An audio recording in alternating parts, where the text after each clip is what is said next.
നല്ല മൊരിഞ്ഞ പാലപ്പം ഉണ്ടാക്കുന്നത് എങ്ങനെയാണെന്ന് നോക്കാം. ഞാനിവിടെ 2 ഗ്ലാസ് പച്ചരി എടുക്കുന്നുണ്ട്.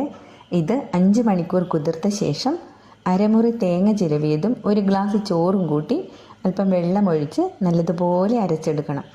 വെള്ളം ഒട്ടും കൂടാൻ പാടില്ലേ. അതിനുശേഷം 1 ടീസ്പൂൺ ഈസ്റ്റും ഇട്ടിട്ട് നല്ലപോലെ ഇളക്കി യോജിപ്പിച്ച് 1 സ്പൂൺ പഞ്ചസാര കൂടി ചേർത്ത് ഒന്നും കൂടെ നന്നായിട്ട് കലക്കി വെക്കണം. ഞാനിത് രാത്രി 9 മണിക്കാണ് അരച്ച് വെച്ചത് കേട്ടോ. പിറ്റേന്ന് 7 മണിക്കാണ് ഇത് തയ്യാറാക്കാനായിട്ട് മാവ് എടുക്കുന്നത്. നമുക്കിത് പൊങ്ങി വന്നോ നോക്കാമല്ലോ. ആഹാ, നല്ല റെഡി ആയിട്ടുണ്ടല്ലോ. മാവ് നല്ലപോലെ പതഞ്ഞ് പൊങ്ങി വന്നിട്ടുണ്ട്. ഇനി നമുക്കിതിലേക്ക് ഉപ്പിടാം. ഞാൻ തലേന്ന് ഉപ്പിടാറില്ല കേട്ടോ. രാവിലെ ചുടാൻ സമയത്താണ് ഇതിലേക്ക് ഉപ്പിടുന്നത്.